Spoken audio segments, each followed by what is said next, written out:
The Greek philosopher Socrates is famous for arguing that the unexamined life is not worth living, and that each individual should strive to know thyself. Rather than sitting in silence and looking within, as some contemplative traditions have espoused, Socrates advocated an interpersonal process of dialectic, Socratic dialogue. In other words, you learn about yourself and what you believe by interacting with others in relationship. Throughout the centuries, philosophers, and more recently psychologists, have continued the Socratic quest for self-knowledge. Notably, Sigmund Freud's triune model of personality and his contributions in appreciating the layers of the psyche, both conscious and unconscious, made a strong impression on the Victorian society of his era that is still with us today. The idea that each human being is a complex psychological entity with multiple, sometimes hidden aspects, is a theme that we will pursue in some detail in this and subsequent lessons. With regard to the interpersonal aspects of Freud's theories, the parent-child relationship is central. According to Freud, the development of personality is forged in early childhood as a result of the relationship between parent and child. As the child matures and becomes an adult, relationships with other people are shaped and flavored by those early childhood impressions. Although classic Freudian psychology has fallen out of favor over the decades, some of his basic ideas strongly influenced subsequent generations of social scientists and particularly the practice of psychotherapy. Psychotherapy as a tool for understanding and changing oneself for the better is based on relationship. Whether in a one-to-one relationship with a therapist or relationships between members of a group, we can often know ourselves in reflection. Another person can serve as a mirror in which we can see ourselves objectively. Yes, one can gain some understanding of self through impersonal questionnaires and inventories. Certainly one can gain important insights by looking within during meditation and self-reflection. And yet, the interpersonal, interactive dimension of human experience provides one of the most powerful tools for self-exploration and change that we have available.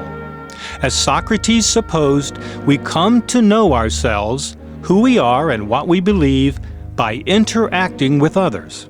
Relationship is essential for having a sense of self and knowing who we are.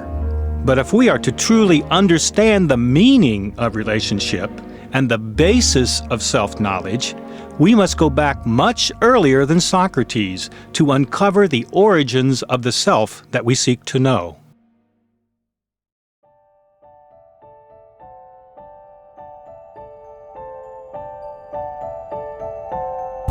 The idea that self-knowledge is not only helpful, but essential in our search for God has a long and varied tradition that includes the readings of Edgar Cayce. There are several reasons for this emphasis, but the central point is that we are each a part of God and that God is within each of us. Furthermore, God desires relationship. Thus, to know ourselves is to know God and be in relationship with God. Sounds kind of complicated, doesn't it? Sort of like one of those Zen poems that seems to turn in on itself in a nonsensical play of words. And yet it is a living truth for anyone who has experienced the reality of such knowing in relationship. To help us get our minds around this complex subject, it may be useful to consider this simple explanation of origins given in the Cayce readings. Rather than tracing everything back to childhood experiences as the basis for relationship, as Freud theorized, Cayce provides a grander, more comprehensive explanation based on a cosmic creation story. When asked about the reason for creation, Edgar Cayce affirmed that it was God's desire for companionship and expression. This fascinating explanation for the source of the universe is based on the dynamics of relationship. Truly fulfilling companionship, a connection with another, requires an opposing or balancing by expression, a separate sense of self-awareness or autonomy. There is an inherent push and pull that results in a greater unity, much as we find in the ancient Chinese concept of the yin and yang, complementary opposites as expressed in the Tao. Thus, an individual needs a healthy, separate sense of self and the ability to express that individuality as a precondition for being able to function in a healthy relationship. Desiring companionship and recognizing the full implication of what that requires in terms of selfhood, the Creator endowed each soul with the ability to make choices and express itself. This is part and parcel of being a co-creator with the first cause called God. In this essential respect, souls were created in the image of God. We call this gift of the Creator will. However, the choice was not a foregone conclusion. Some souls chose to reject the offer of companionship with the Creator and seek other forms of self-expression. Pay close attention to that four-letter word, self. We are not talking about the healthy sense of self that is the basis for individual identity and relationship to others. Rather, this is an exaggerated sense of self, selfishness.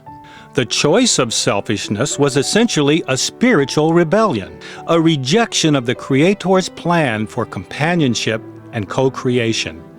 Thus, some souls chose the path of selfishness. Other souls stayed close to the first cause. This is essentially the story told by Jesus in the parables of the prodigal son and the little lamb that went astray. Was the exaggerated separate sense of self chosen by some souls the original sin or fall described in the Bible and some theological traditions? Or was it a great adventure that was simply too irresistible for the fledgling souls? I guess it depends upon your perspective about the meaning of creation and the dynamics of relationship. So as we pursue self-knowledge, to know thyself, let's be clear about what we mean by self in this broader context of the soul and its spiritual origin.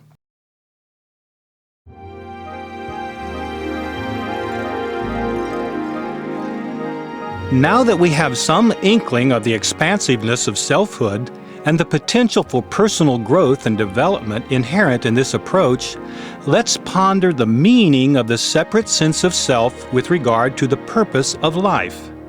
Yes, a separate sense of self is valid, but can and does present a problem when it becomes an end in itself, rather than a means of healthy relationship to God and others.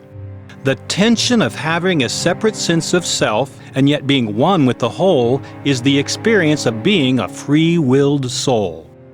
Thus you become aware of yourself as a soul, as an eternal spiritual being, created in the image of God and possessing the potential for becoming godlike, a God in the making, as it were. As a soul in transition, growing, developing, maturing to become a fit companion to the Creator, the sense of self may also expand to include experiences that stretch the mind and extend your consciousness.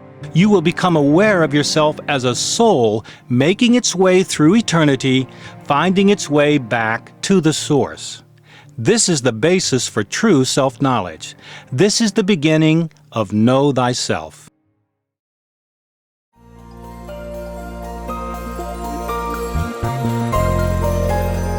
Modern neuroscience reminds us that there is more to self-knowledge than psychological theory and metaphysical speculation.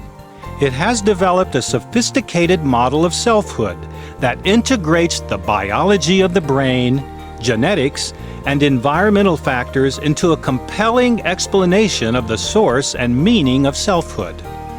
In neurological terms, the experience of consciousness, of having a sense of self, is simply the product of brain chemistry. Over millions of years of biological evolution, the human brain has developed the capacity to become self-reflective. Thus, to know ourselves, we must understand the chemistry of nerve cells in the brain. It all boils down to chemical messengers called neurotransmitters that convey information from one brain cell to the next, processing data and sensory experience, storing and retrieving information as memories, regulating thoughts and emotions.